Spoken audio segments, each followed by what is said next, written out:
All right, I'm going to take a step back from the heavy math from the previous video. I'm going to step into something a little bit lighter here.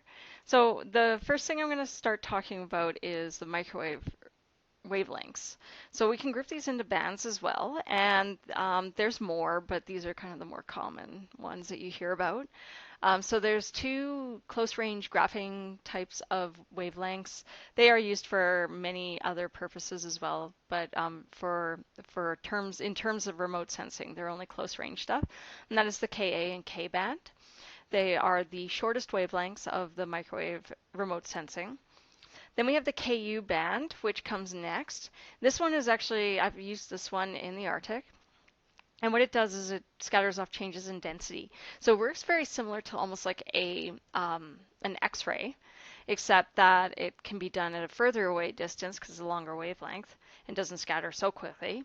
But it can, like for example, with snow, it can penetrate. It can see the surface of the snow. It'll tell me where the surface changes to a different kind of snow. It'll tell me when it changes to a different kind of salinity. It will identify all of those kinds of changes within a snowpack, for example. With the Ku band, it is very sensitive to water though. So as soon as there's any kind of liquid that is forming within the snow, then it just scatters off and it disappears. It doesn't actually come back. So water is like a mirror to microwaves. As soon as you have any kind of water, it just reflects it away and it does not come back to the sensor. The X band is the most commonly used band of the microwaves. Or no, sorry, not X band. It's the second most commonly used band of the microwaves in remote sensing. It shows both kind of density and volume properties. So it penetrates in, it'll bounce around a little bit within, and then it reflects back. I've also used X-band in my work. So this has some really good potential to link the Ku band. Once the Ku band starts seeing changes in moisture, we can switch to the X band, and then the X band will be good until it hits a certain point. There's a certain amount of moisture in the water, or in the moisture in the snow, and then we can move into the C band. So again, a very cool kind of wavelength. Because it's a shorter wavelength, it does scatter quicker. So things like treetops, it'll scatter faster, and it will still penetrate in and still get some of the smaller bits of information, but it's not quite as quickly scattering as the Ku band. The C band, like I said, here is like the universal band. It is used for pretty much everything. Like a RadarSat has C-band on it, and you can do everything from interferometry to polarimetry with this stuff. You can use, in fact, the biomedical stuff that I'm working on, I'm using C-band again. It was just kind of funny. I'm like, wow, I just can't get away from C-band for the most part. So, and we do use everything from like KU and have to see, but it's just a very interesting thing that that's really like the ideal band to do any application that you could possibly imagine. So S-band, that's what is in your microwave to cook food. We don't use that in remote sensing. And then we have L and P bands. So L band can penetrate a canopy, but it does identify that there's larger objects there. So large tree trunks it can identify. So if you're trying to do a tree count, it's actually a really handy band to use. And then the P band itself is super long, so it just penetrates right through forests, and it creates great bare earth models for DEMs. So it's a really handy tool to use to create your bare earth models. So then all of these bands represent the same kind of scattering properties. So these four scattering types are found in like all over with all different kinds of all different bands. So we have something called radar smooth, which if you have a radar smooth object, you have spectral scattering and the signal is reflected away. So that is first year sea ice because it is really smooth, calm water because it's really smooth. So you're going to see that that's like almost like a black pixel because of the fact that it's gone. The signal's gone. It bounces away. Then we have radar rough, which is the opposite, and we see diffuse scattering with this one. And this one scatters the signal in all directions, so therefore some of the information does actually return to the sensor, and we capture that information and hold on that. So rough ice is another example with radar rough. And then volumetric scattering. So volumetric scattering happens within an object. This is when it goes into the branches, so you can see here, goes into the branches and bounces around, and then it will come back out and actually go back to the sensor itself. So it actually sees within an object. So if I shine it on a snowpack, it's actually going to bounce within each of the layers of the snowpack and identify. And when it returns back to the sensor, it's going to provide me with more information of like the dielectric properties, of the temperature, of the crystal size. All of that information comes back, and that is what we acquire. And last but not least, we have the double bounce. And double bounce is radar smooth systems, except there's two of them at the same time. So it comes down, it hits one surface, it's going to bounce down and hit another surface, and then it reflects back to the sensor. In polarimetry, we actually identify based on these kinds of scattering properties. So we can have a volumetric scattering, we can have double bounce, we can have surface scattering. Surface scattering is when it enters into an object but doesn't bounce around within the object. It just tells me every time that it hits that next surface. So surface scattering is another. So you'll see a lot of polarimetry applications that show surface scattering, volumetric scattering, and double bounce. And the double bounce is great for identifying the edges of buildings. It's also great for identifying waves in the water. So if you have a large ship or something, it might bounce off the ship and bounce off the water, and then it's back at the sensor. We'll also see it with trees and flooded areas. So if it bounces off the tree, it bounces off, or the tree trunk, and it bounces off the water, then it comes back. We also use double bounce for corner reflectors, and the corner reflectors is our control points that we use. So geometric errors, we have radar shadows, radar layover, and radar foreshortening. So a shadow, we have the satellite that shines down on a hill, and there's nothing behind it. We can't see it. So the energy can't make it there. It's a big mountain, and it's just like unknown on the other side. We have to accommodate for that, trying to change for topographic distortion, and it can be really challenging to do. They spent a long time. Switzerland finally figured it out, but because of the fact that we can see through snow, that we can analyze avalanches, which is great, but the topographic distortion that we end up with because of these three layers, or three errors, not layers, these three errors, caused us too much issues. So it was really hard to do avalanche monitoring with a satellite for the mountains. So you have the shadow, so you're not going to see one side of the mountain at all. And we have the radar layover. Layover happens when the signal doesn't come back in the order that it's supposed to. So we have the near range and the far range. So it should go near and then middle and then far. But if you have something poking up in the middle of your sensor, it comes back in the wrong order. So you send it down, and it actually, this ring here sends back a signal first. So the sensor thinks that this peak is actually occurring over here, and then the A would come back next, and then the C would come back next. So just because it has this peak in the middle, we end up with this coming back. So it's like folded over almost, and it causes, again, some really interesting views of your system. And then we have the foreshortening. And this is what happens when you have a hill and it's not a super steep peak, but it's the hill here, and it just makes it really close. So you have your near range, mid, and far, and if we have, it hits A first, but then B is really close next to it because it is the height of it is closer to the system. So now it makes it really short between A and B, and then it returns C at the end. So A and B are really, really close, and then C is really far away. and so that's called foreshortening. So again, that usually this happens in the near range, but it can happen in the far range, and then again, you're still dealing with trying to correct for that. Some software carries packages that allow you to do that, this adjustment.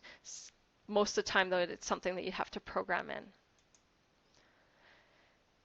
So looking at the radar equation, this was the radar equation. This is Objective 9.5. And it looks really complicated. Again, the only thing I need you to remember about it is relationships. So the amount of power received, this is what we're measuring, is the power received. We know what the power transmitted is. We also know the antenna gain because that's a manufacturer's thing. We know what the wavelength is because we are dealing with a specific band, and we know the distance to the target from the antenna. So as we go further away, this goes down. If we increase my wavelength, it goes up. But what we're really worried about is the sigma, which is called the backscatter coefficient, and that is what we're actually trying to calculate. So because we have this observed, we know everything else except for this, and that is what we're trying to calculate, because then from this backscatter coefficient, we can figure out all the different features about that land surface that we need to. So it's a short little summary about the radar equation, and this goes for real and aperture. And yeah, all right. So then Objective 9.6, this is interpreting. So interpretation, there's always lots to interpret. So we have speckle, which is my constructive and destructive interference. It makes my black and white pixels. So we have to apply a filter to this, always, always, always. Speckle filters are kind of part of the pre-processing component of microwaves, just because it's microwaves, so there's always noise. Then we have to worry about moisture. So moisture actually looks at a dielectric constant, and this is how well a material conducts electrical energy. And as we have more moisture, we have more surface scattering. So if I have like soil, for example, and I add water to the soil, it's not going to just reflect all the way, but it's not going to penetrate as much. If I have sand, sand's even better. So sand, it might penetrate into the sand a little bit, and if it's totally dry, we get that volumetric scattering from the sand. But if I add water to that sand, it just bounces off the surface of that sand. If I have less moisture, I have more penetration, so like I was mentioning. Then we have roughness. So I have radar rough, which is diffuse scattering, and radar smooth, which is spectral scattering. Again, spectral scattering, I have no information, becomes a black pixel. If I have diffuse scattering, I actually get information back. So some of the advantages and disadvantages of microwave imaging is listed here. So the advantages of microwaves is that it's actually very accurate, and there is a lot of information in the wavelengths. So we can look at phases and amplitudes, and we can use real numbers and imaginary numbers, and there's all kinds of information that we're pulling from this. So that it's more than just what you can get with optical. Optical, you get an intensity value, and that's really all we measure. Here we're doing a lot more. We can see through clouds, and we can go through all weather except for like really heavy, heavy rain. That's another advantage about the microwaves, and it works all day. We can do classifications, we can do 2D and 3D mapping as well, which again with optical you can do all the same. The difference is that I need less data from radar, because I have so much information in the wavelengths that I'm actually analyzing. And so in the Arctic, for example, the microwaves are the best option for doing a lot of the mapping of what's up there. The reason being that during the summertime, there tends to be a lot of moisture in the air, so there is a lot of cloud cover. And then during the winter time, it clears off, but it's 24 hours of night.